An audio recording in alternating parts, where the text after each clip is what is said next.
O Espiritismo desvenda os grandes enigmas da vida. De onde venho? Para onde vou? O que acontece após a morte?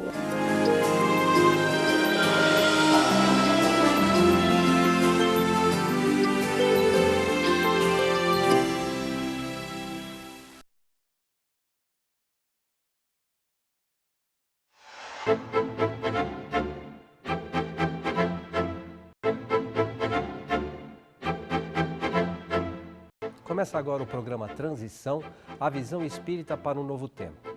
Hoje, mais uma vez, temos a alegria de receber Sueli Caldas-Schubert. Como vai, Sueli? Graças a Deus, tudo bem. Que todos estejam bem também, os que nos estão assistindo.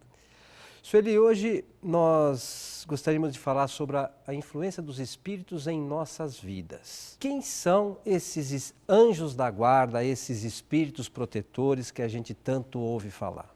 Os anjos da guarda, lógico, que são espíritos que estão num nível evolutivo acima daquele a quem ele protege, claro. E espíritos protetores, de maneira geral, podem até ser familiares que desencarnaram e que tiveram contato com aquele que está assim, ali, estão ajudando a proteger, não é? Nós temos muito mais do que apenas um anjo da guarda, do que um espírito protetor. Nós temos muitos espíritos bons que se interessam pela nossa evolução.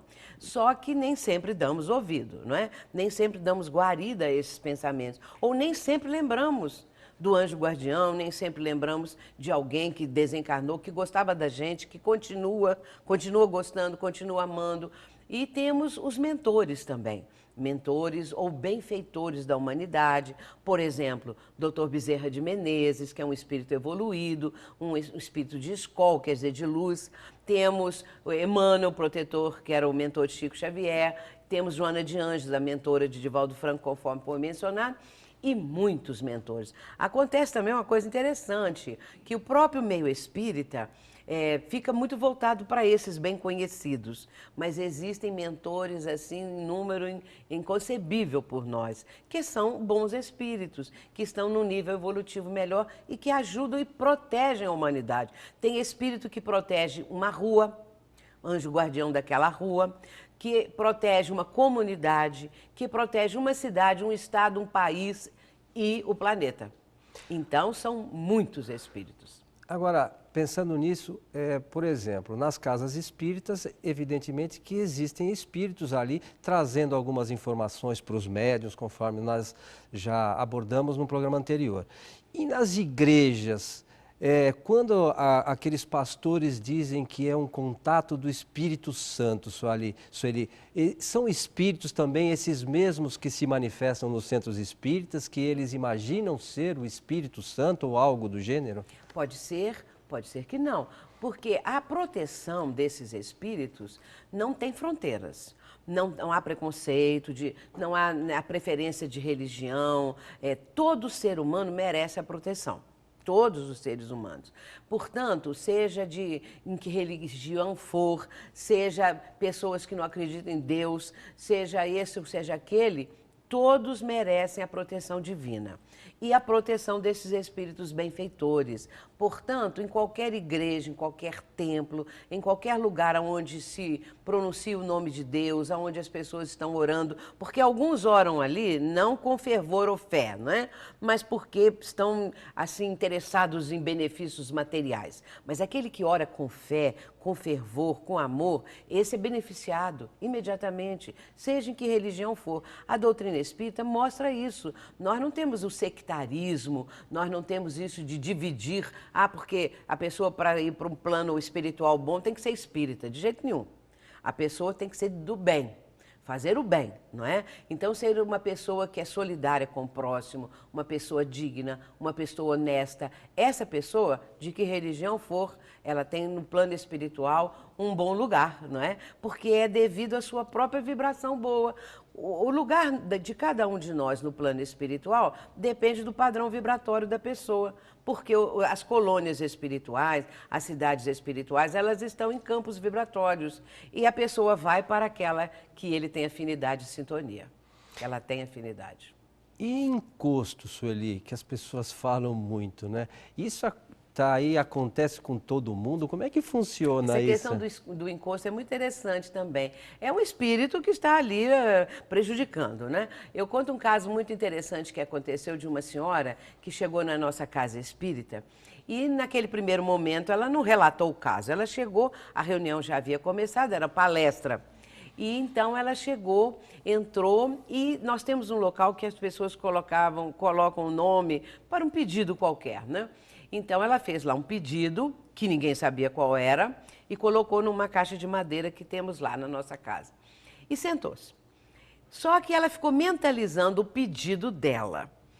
E eu, da minha parte, comecei, porque estava assim, a gente teve um momento de uma meditação, assim, de parar, acabou a palestra, ficamos mentalizando.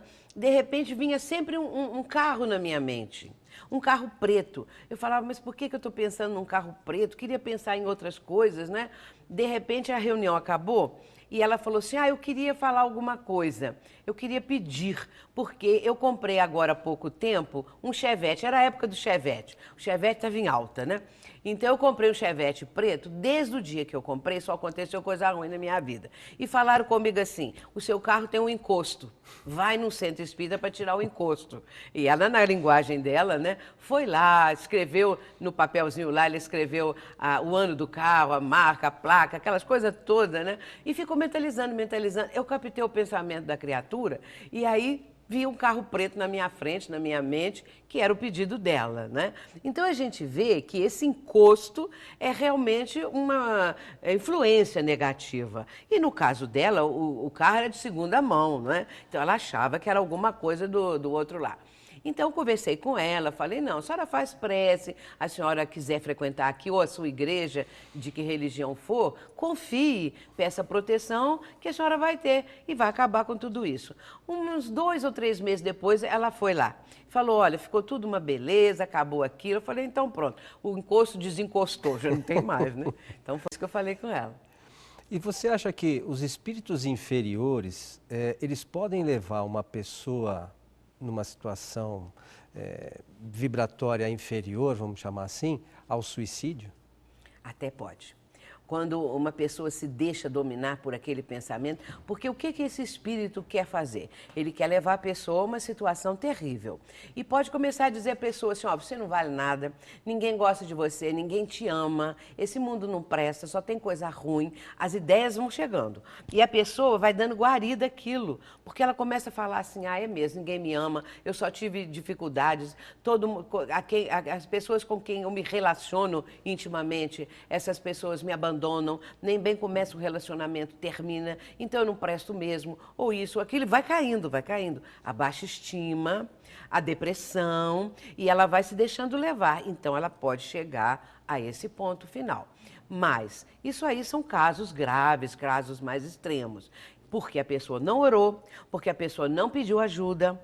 Então, se ela for a um templo, se ela for a um centro espírita e relatar ali o seu drama, a sua dificuldade, ela vai receber aquele apoio, vai receber orientação e ela vai verificar que a vida vale a pena, que ela é importante para Deus, que ela é uma pessoa que está passando por uma prova, por umas dificuldades, mas ela tem o futuro pela frente e que ela pode melhorar a sua condição. E se for realmente um processo que aí nós espíritas chamamos de obsessão, a casa espírita tem condições de fazer as reuniões chamadas de desobsessão para ajudar aquele espírito que também é um espírito sofredor. Porque quando a pessoa chega nesse nível, é que a criatura já está também completamente desinteressada de tudo, só vê aquela criatura, só vê maldade, ele também precisa de ajuda. E por que Deus permite que essas coisas aconteçam, Sueli? Para nosso aprendizado, não é? Porque isso aí está dentro das leis divinas. Não é Deus que está lá de cima falando assim, agora a fulana ou fulano vai passar por isso, aquele espírito. Não é assim. Existem as leis que regem o universo. E se a pessoa vai de encontro à lei, se ela vai de encontro às leis divinas, ela fica à mercê de influenciações no uso do seu livre-arbítrio. Tanto é que a pessoa tem o livre-arbítrio de não aceitar aquela ideia, de procurar socorro, de procurar ajuda. Muitos têm ideias de suicídio, mas não chegam ao extremo, porque de repente reagem, porque de repente buscam em si mesmas a força, buscam na oração a força, buscam na convivência com o próximo mais necessitado, a força que necessitam. Pessoas existem que são muito solitárias, então a solidão às vezes leva a pessoa ao desespero. Mas quem é solidário não fica solitário. Vá ao encontro das necessidades humanas. E aí você vai ter... Porque quem quer amor tem que doar amor. Se eu vou doar amor, eu recebo em troca o amor. Então nós precisamos doar o amor, o bem, a paz, para termos também isso de volta, não é? Então há processos não tão difíceis da pessoa reagir. E a proteção divina que é o melhor para cada um de nós. E você acredita que em alguns desses casos acontece por serem escolhas para a pessoa, a própria pessoa escolhe passar por aquilo para despertar naquele momento da encarnação dela para algum fato ou para a própria espiritualidade, para Deus? Qual é a sua visão sobre isso? Olha, ninguém vem com a missão, a tarefa ou uma reencarnação para fazer o mal e nem para suicidar. A pessoa vem, ela tem... todos os seres humanos, eles têm oportunidades, todos nós temos oportunidade de progredir, de evoluir, de melhorar, mesmo aqueles que falam assim, a minha vida é uma coisa horrorosa, eu nunca tive nada, infelicidade atrás de infelicidade, mas essa pessoa tem uma possibilidade na vida. E também tem as provações, não é? Porque nós fizemos no passado determinadas ações que hoje são resultantes, não é? O que nós estamos vivendo antes é resultante da reencarnação anterior. Mas nem tudo, né? Uma parte, né? Então, com isso, se nós temos esse acervo do passado negativo, então nós passamos pelaquilo que plantamos, porque a colheita, a semeadura é livre, nós podemos semear o que quisermos, mas também nós vamos colher o que plantamos. Então, a colheita é obrigatória. Se eu semeei maldade e tristezas e dissabores na vida das pessoas, eu vou ter isso em troca. Não é? Agora, então, ela pode reagir, ela pode conseguir da proteção divina, e, quando ela sintoniza com a proteção divina, sair daquele estado, não é? Então, são provas, são expiações dolorosas às vezes, e a pessoa até pode ter escolhido antes de reencarnar, porque no plano espiritual muda a nossa visão do mundo. E, de repente, a pessoa acha que é melhor para ela passar por necessidades e carências para não incorrer nos erros das encarnações anteriores. Então, carências são lições para nós, que nós podemos tirar daí preciosos resultados.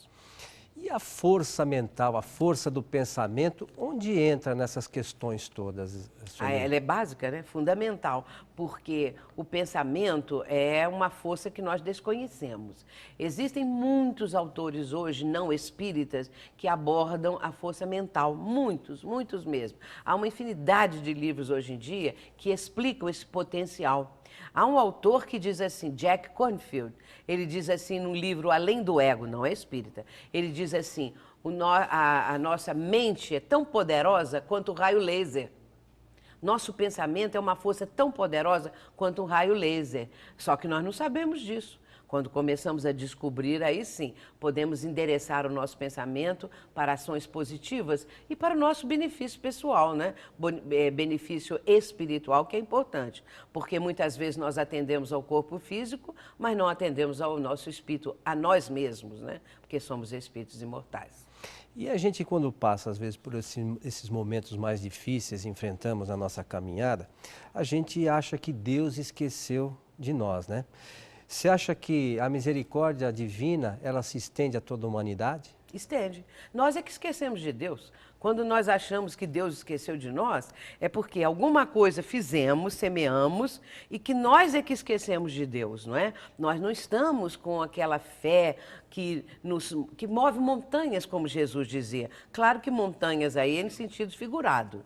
Então, move montanhas das nossas dificuldades, nossos problemas íntimos. Não? Então, precisamos ter fé, precisamos lembrar que Deus é Pai magnânimo. Todas as criaturas são filhos de Deus, mesmo o homem-bomba. Mas um dia eles se arrependem, ou caem em si, ou despertam e mudam. E aí sim começa a escala ascendente. Sueli, muito obrigado. Eu que Esperamos agradeço. você outras vezes, Obrigada. quando você tiver disponibilidade. E aos nossos amigos de casa, um nosso abraço. Até o nosso próximo encontro.